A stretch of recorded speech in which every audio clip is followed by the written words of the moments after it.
들을수록 건강해지는 유익한 방송. 듣다 보면 빵 터지는 유쾌한 수다. 나는 의사다. 시즌 3.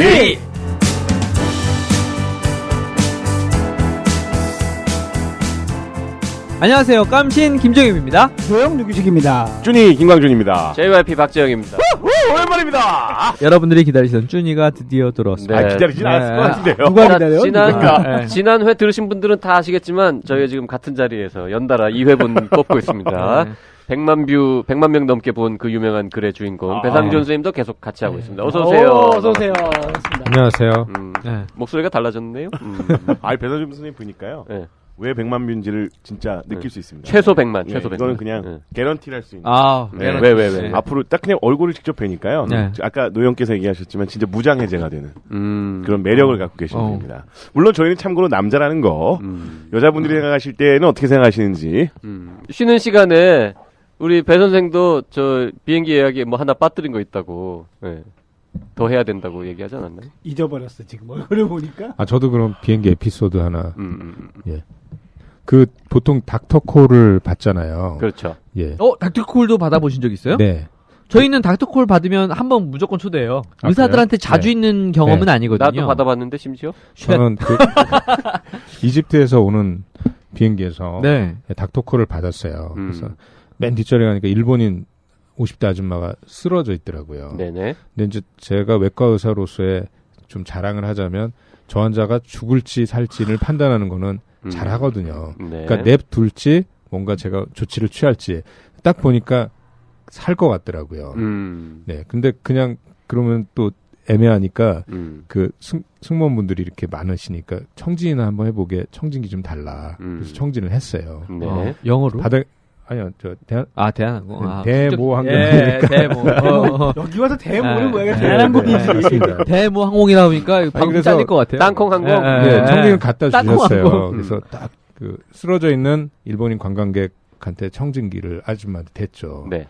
네, 딱 대는 순간 그 심장 소리는 안 들리고 바닥에 누워 있잖아요. 네. 하고 비행기 엔진 소리가 정말 막 들리더라고요. 근데 어떻게 정말 거기서 그렇구나. 환자 좀 다 들어보세요. 그럴 순 없잖아요. 그러니까 그냥 환자를 들어보세요라는 건 이렇게 바닥에서 네, 바닥에서 들어보세요. 그럴 순 없으니까 그냥 괜찮을 것 같습니다. 그래서 자리로 왔죠. 근데 정말 거기 비행기에 탄 모든 승무원분들이 정말 저를 정말 이렇게 리스펙트 해주시고 너무 멋있어 해주시고 또 그런 거에 또 너무 기분이 좋지 않습니까? 그 사람이 똑같이 뭔가 필요한 거 없으세요? 이렇게 존경의 눈을 청진 한번 해주고 그냥 왔을 뿐인데. 아니요, 비행기 엔진 소리 한번 들었어요. 이 환자가 물론 저는 한 게 있죠. 이 환자가 괜찮을지 아닐지를 판단을 해서 그건 전문의의 해줬죠. 시선 아니면 사실 또 모르는 거죠. 네. 그렇죠. 직관이죠, 직관. 사실 비행기 승무원들이 제일 관심을 두는 건 우리가 비행기를 돌려야 할지 계속 가도 될지. 그러니까. 이게 시간만 해도 그게 얼마입니까? 근데 그런 경험들이 사실 의사 인생에서 이렇게 의사 생활을 계속하게 되는 원동력이 되기도 하죠. 네.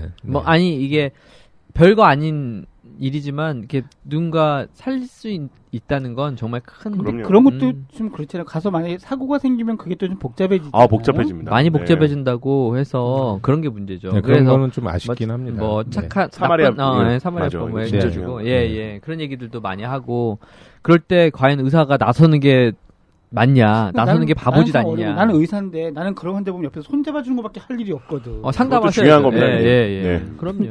손은 잡았는데 숨이 넘어가면 저도 잠깐 얘기를 드리면 저도 거의 다 왔어요. 시카고를 가는데 거의 다 왔는데 막 난리를 치는 그분은 뭐 나름대로 힘들었겠지만 눈에 문제가 있다 그래갖고 닥터콜을 하는 거예요. 그래서 갔죠. 근데 알고 봤더니 그 미국의 그 어텐딩 피지션 같은 사람이 한 명이 있었고 저가 있었는데 이제 아무래도 한국 사람이니까 편해서 갔죠. 그때 안과적인 문제였어요. 그러니까 이물질이 들어가서 눈이 아픈 건데 저 같은 경우에는 어쨌든 괜찮은 거지 않습니까? 이게 무슨 비행기가 어차피 착륙하기 1시간, 2시간밖에 안 남았고 눈 조금 아파도 크게 문제 없을 것 같아서 저희가 이제 인턴 때 썼던 그 가닥을 좀 살려서 생리식염수로 좀 이렇게 셀라인 이리게이션이라도 해주자. 생리식염수로 눈을 닦아줬군요. 그래서 씻어주자. 그렇죠. 그랬는데 식염수를 꺼내려면 이 박스라 그래갖고 저희 그 공항 그 비행기에 있는 그걸 꺼내야 돼요. 그 응급 구조 키트 같은 걸 꺼내야 되거든요. 그거 꺼냈더니 복잡해집니다. 이걸 꺼내는 순간 여기서 무엇을 썼고 어디에 썼고 이걸 다 리포트를 해야 됩니다. 의사가?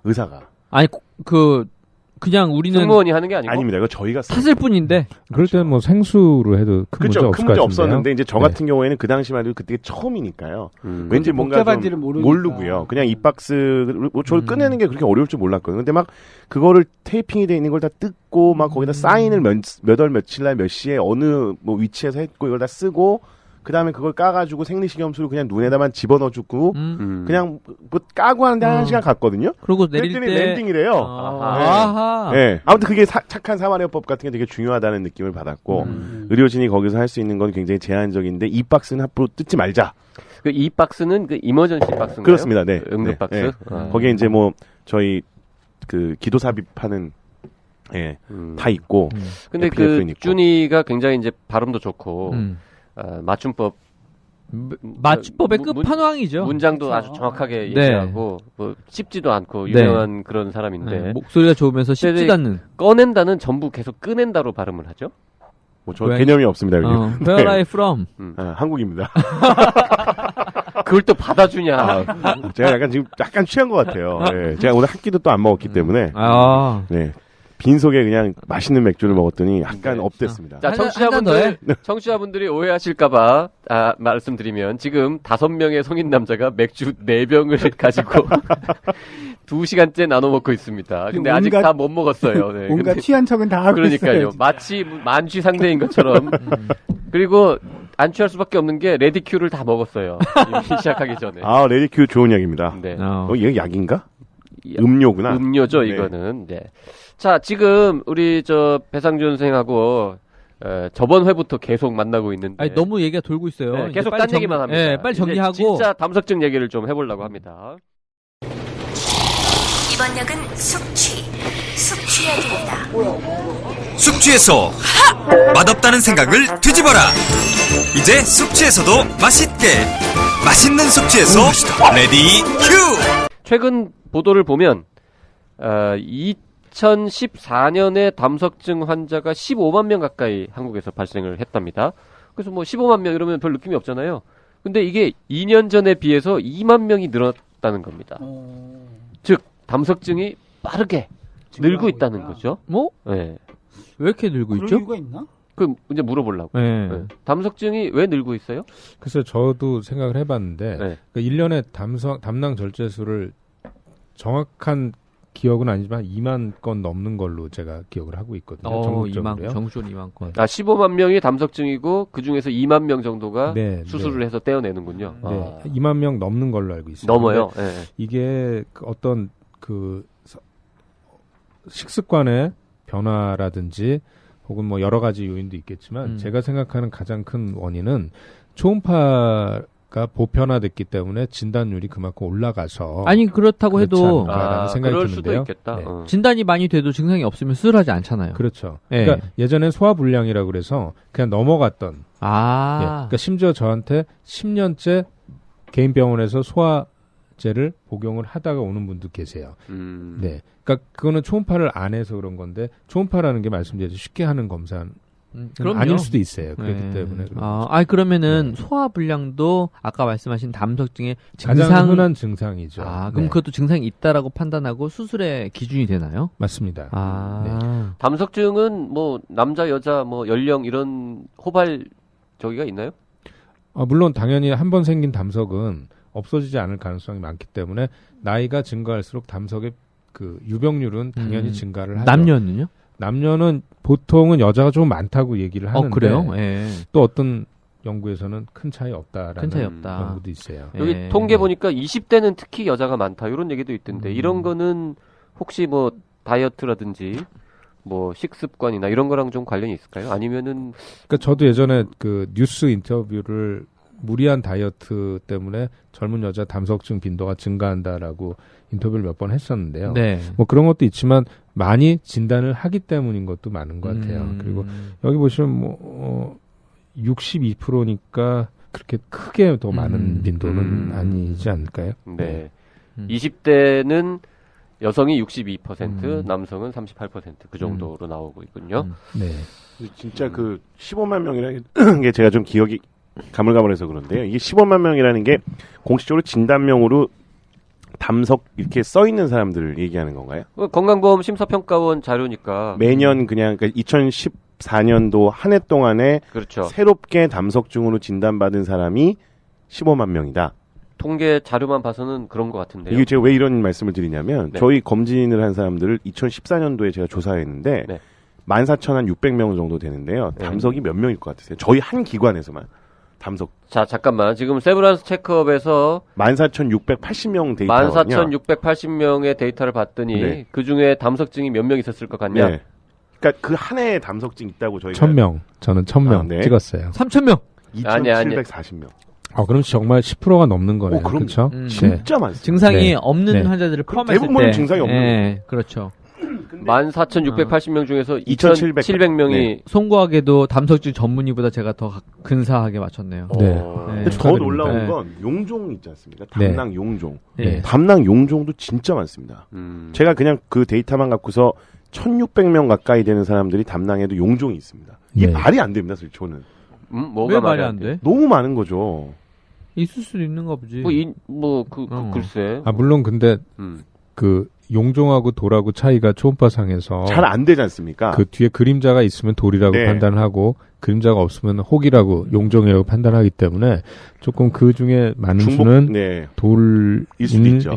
있습니다. 네. 자, 그러면 세브란스 체크업 한 기관에서 검진받은 사람 중에만 담석증이 2,700명인 걸 보면 여기 전국에 15만 명이라는 건 쭉 있는 사람 말고 새로 진단된 사람만 15만 명 정도. 저는 된다고. 그럴 것 같은 생각이 드는 거죠. 그런 것 같네요. 뭐 그럴 숫자를 수도 보면. 있습니다. 네. 네. 진짜 흔한 병이군요. 너무 흔합니다. 네. 또 있습니다. 네. 저희가 담석이 없습니다. 담석이 없는데 계속 저희 알류큐 페인이라고 하는 네. 오른쪽에 있는 오른쪽 옆구리 밑에 옆구리 옆구리가 밑에 아픈 쪽. 거죠. 예. 네, 네. 그쪽에 이제 통증이 있어갖고 제가 내과 의사로 생각했을 때 이거는 분명히 담낭이랑 뭔가 관련이 있을 것 같다. 네. 그래서 본인 준이한테 환자가 왔지. 그러니까 검진을 받았는데 오른쪽에 옆구리 밑에 통증이 있어갖고 저희가 생각해야 되는 질환이 간, 담낭, 신장이 있거든요. 아하. 그러니까 당연히 이제 담낭을 먼저 생각하고 담낭에 대해서 검사했는데 담낭에 이상이 없는 거예요. 근데 이런 경우에는 지금 배 선생님이 계셔서 제가 또 말씀을 드리지만 담석이 없음에도 불구하고 담낭에 질환이 생기는 경우가 몇 개가 있지 않습니까? 또 몇 개가 있는데 제가 이제 그때 생각했었던 건 담낭 운동성의 문제였습니다. 그래서 이거 많은 분들이 꼭 기억하셔야 될 게 담낭에 담석이 없거나 담낭 용종 같은 게 아니더라도 담낭의 운동성 때문에 문제가 생겨서 지속적인 소화불량이라든지 오른쪽 옆구리 통증이 있는 경우에는 핵의학 검사가 하나가 있습니다. 그래서 이거는 배 선생님이 잘 아실 텐데 저희가 그 담낭 운동성을 평가하는 핵의학 검사를 해보면 담낭 운동성이 떨어져가지고요. 담즙이 못 나갑니다. 쭉 짜주는 걸 못하는 거죠. 짜주는 네, 짜주질 못하니까 거기서 계속 저류가 생겨서 담낭에서 기능을 못하니까 소화가 안 되겠죠, 당연히. 담즙이 안 나오니까 지방 소화도 안 될 거고. 이게 생각보다 제가 2명 봤거든요. 1년 동안만. 근데 그러니까 만성 담낭염으로 나와갖고요. 담석이 없는 담낭염도 있습니다. 그래서 수술도 합니다. 그래서 이 담낭이라는 건 정말 저희가 잘 아는 것 같지만 모르는 게 많기 때문에 반드시 배 선생님과 같은 전문의의 따뜻한 손길에 우리 배 선생님과 같은 전문의의 얘기를 좀 들으면 안 될까? 네, 그러시죠. 갑자기 뭐 오랜만에 늦게 와가지고 너무 말이 하고 싶은 거지 지금. 술을 먹어서 그래요. 아니, 맞습니다. 정확한 지적이시고요. 그러니까 그 담석증의 대부분은 무증상이고요. 네, 네. 이제 증상이 있으면 수술하는 게 맞고 증상이 심한 형태로 나타나는 거를 담낭의 염증, 담낭염이라고 얘기를 하는데 담낭염 환자의 10% 정도에서는 담석 없이 담석 없이 무담석 담낭염인 경우가 있습니다. 그거 왜 생기는 거예요, 그거는? 그러니까 말씀하셨듯이 네. 그냥 뭐 운동 담낭 그런 걸로? 기능의 저하라든지 뭐 그런 식으로 해석을 할 수 있고요. 그다음에 저희가 수술 전에 담석이 진단되지 않은 상태에서 담낭염 때문에 수술하더라도 또 의외로 담석이 발견이 되는 경우가 꽤 있습니다, 사실은. 막상 열어보니까 네, 맞습니다. 또 돌이 네, 있더라. 네, 네. 예. 제가 알기로는 뭐 초음파가 진단율은 90% 네. 조금 넘지만 CT는 오히려 정확한 검사임에도 진단율은 한 70%밖에 안 되기 때문에 네. 어쨌건 그 10% 정도는 당연히 그럴 수 있다라고 이해하시면 될 것 같습니다. 자, 지난주에도 잠깐 얘기한 것 같은데 지난번에도 네.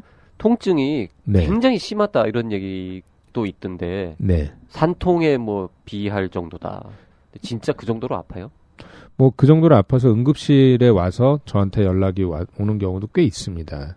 물론 이게 뭐 계속 몇 시간 동안 지속되는 경우는 드물지만 예, 이렇게 아팠다가 아플 때는 막 몇 시간 뒤에 네. 또 아프고 뭐 그런 식으로. 그러니까 사실은 환자가 쭉 짰을 때 아프군요. 네, 밤에 뭐 예를 들어서 9시 집에서 쉬다가 응급실에 환자가 올 정도면은 웬만큼 아프면 안 가겠죠. 그렇죠. 조금 아프면 다음날 병원으로 오실 텐데. 그렇죠. 네네. 그러니까 응급실에 올 정도로 아프다. 그런 경우가 많습니다. 이게 또 형님, 저희가 또 내과 의사가 있을 때 우리 그 퀄리티가 높아지는 이유를 제가 조금만 더 말씀을 드리면 이게 지금 저희가 얘기하는 게 담낭 내에 있는 도를 담석이라고 그러잖아요. 근데 그거 말고 간내 담도, 간내 담관에 있는 돌이 개지옥입니다, 이게. 개지옥. 정말 내과 의사가 오니까 너무 퀄리티가 높아진다. 전문 용어가 마구 속출하네요. 개지옥. 이게 정말 저희가 외과적으로 담낭을 떼어내는 수술적인 것만 얘기하다 보니까 담석에 대해서 얘기를 하는 건데 담낭을 절제하는 것만 그게 아니고요. 정말 너무 많습니다. 간내 담관에 있는 돌멩이라든지 총수 담관에 있는 돌멩이라든지 제가 또 이걸 히스토리를 또 얘기하면 긴데 어쨌든 술이 취했나 보네요. 네. 진짜.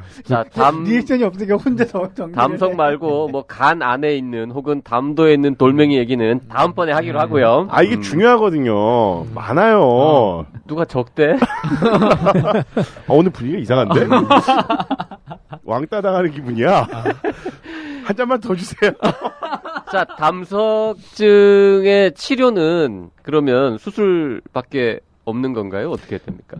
네, 한 30년 전에는 그 내과에서 그러니까 담석을 녹이는 약을 쓰기도 했고요.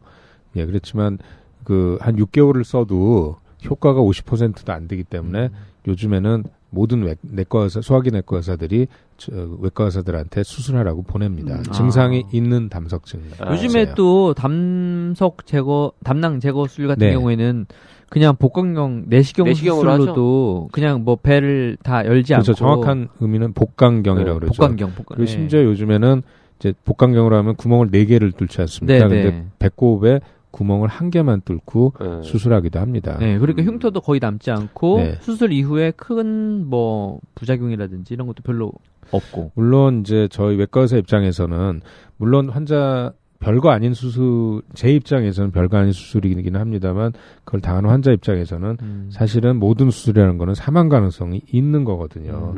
하지만 우리가 뭐 교통수단을 이용을 할 때 사망 가능성을 항상 염두에 두고 이용을 하지는 않듯이 그 정도의 위험성은 있는 거죠. A380 탈 때도 사망 가능성은 있죠. 당연히 있죠. 네. 1등석에 탄다고 비행기가 떨어져도 안전하고 이런 건 아니거든요. 그런 건 아니거든요. 네. 그 지금 그러면 우선 무사 생환을 축하드립니다. 요즘은 배를 이게 나만 취한 게 아니야. 깜신도 취했어. 그러니까 배를 열고 담석을 수술하는 경우는 이제 거의 없는 거죠, 대한민국에서는. 보통 복강경으로 하고요. 환자한테 설명할 때 개복 가능성, 수술하다가 피 많이 나거나, 뭔가 잘못되면, 아니야, 잘못됐다기보다 피가 많이 나거나, 아주 어렵거나, 복잡한 상황이 그러면은 배를 열어야 되는데 그 가능성 5% 정도 설명을 하고요. 예전에 배를 열었던 환자들은 배 안이 유착이라 그래서 다 붙어 있거든요. 그러면은 그 가능성이 조금 5%보다는 훨씬 높다고 설명을 합니다. 이게 내시경이 물속에선 잘 보이는데요. 피 속에서는 피가 빨간색이기 때문에 시야가 흐리거든요. 그래서 출혈이 많으면 구멍 4개 뚫는 복강경 수술하고 배꼽으로 들어가는 하나만 들어가는 거 하고는 어느 쪽이 더 요즘은 많아요? 보통은 양손으로 스테이크 드시는 거하고 한 손으로 스테이크 드시는 거하고의 차이라고 생각하시면 됩니다. 네, 본인 얘기하면 되잖아요. 저도 근데 마케팅 차원에서 마케팅 차원에서 네. 그렇게 한 개 단일공으로 수술을 많이 합니다. 그럼 이제 환자 입장에서는 조금 더 만족도가 확실히 높습니다. 의학적으로 저희가 이제 그 학회에서도 과연 이게 의학적으로 어떤 장점이 있느냐 별로 없어요. 왜냐하면 수술 시간도 비슷하고 비용도 비슷하고 큰 장점은 없지만 환자 입장에서는 좋아하기 때문에 큰 마케팅에서는 많이 도움이 된다. 그렇게 하시면 되고요. 근데 그럼 누구를 존중하고 누구는 존중하냐 그런 개념은 아니고 예를 시골에 사시는 80대 할머님한테 단일공으로 해드렸다고 그래서 좋아하시지는 않을 거 아닙니까? 그러니까 마케팅이 될 만한 예를 들어서 40, 50대 여자 환자분 같은 경우는 이렇게 수술을 단일공으로 하면은 상당히 좋아들 하시죠. 예. 흉터가 거의 남지 조금 않으니까. 의사 입장에서는 단일공으로 하는 게 조금 더 까다롭나요? 그래서 저는 이제 인디케이션이라고 그러잖아요. 네. 어려운 기준. 어려운 경우는 안 기준. 잡고요. 네. 예, 정말 쉬운 경우에 한해서 음. 어려운 케이스를 그렇게 무리해가면서 수술 시간 늘려가면서 할 필요는 없을 것 같아요. 그러면 더 위험하고 뭔가 그렇죠. 문제가 생길 수도 있으니까. 그러니까 예전 네. 수술이 네. 발달하는 과정이 어떻게 하면 좀 더 수술을 짧게 할 수 있느냐였다면 요즘에는 같은 시간을 유지하면서 어떻게 하면 흉터를 더 적게 할 수 있느냐 이쪽으로 발전하는 것 같아요. 준이, 의사가 환자에게 자세히 설명하는 게 가장 중요한 질병은 뭐라고 생각해? 당뇨병 되겠습니다. 에이, 누가 내분비내과 의사 아니랄까봐. 당뇨병도 물론 중요하지만 더 중요한 병은 고혈압 아닐까? 듣고 보니 그렇습니다. 환자들이 잘못 알고 있는 내용이 많아서 고혈압이 더 중요하겠습니다. 모든 고혈압 환자에게 한 30분씩 설명해줄 수만 있다면 정말 좋을 텐데, 안 그래? 워낙 시간이 없어서 불가능합니다. 그래서 이분이 이런 책을 썼다는 말씀. 도대체 무슨 책을 썼나요? 대한민국 의사 중에서 가장 글을 잘 쓰는 사람 중에 하나인 성지동 교수님이 라이브 진료실 고혈압 편을 썼다는 말씀이지. 당신이 그토록 녹음하고 싶었던 진료실 대화. 소설처럼 잘 읽히는 꽁트로 이루어진 재밌는 건강서. 라이브 진료실 고혈압 편. 서점에 있습니다. 나의 주치의도 이런 사람이었으면 좋겠다.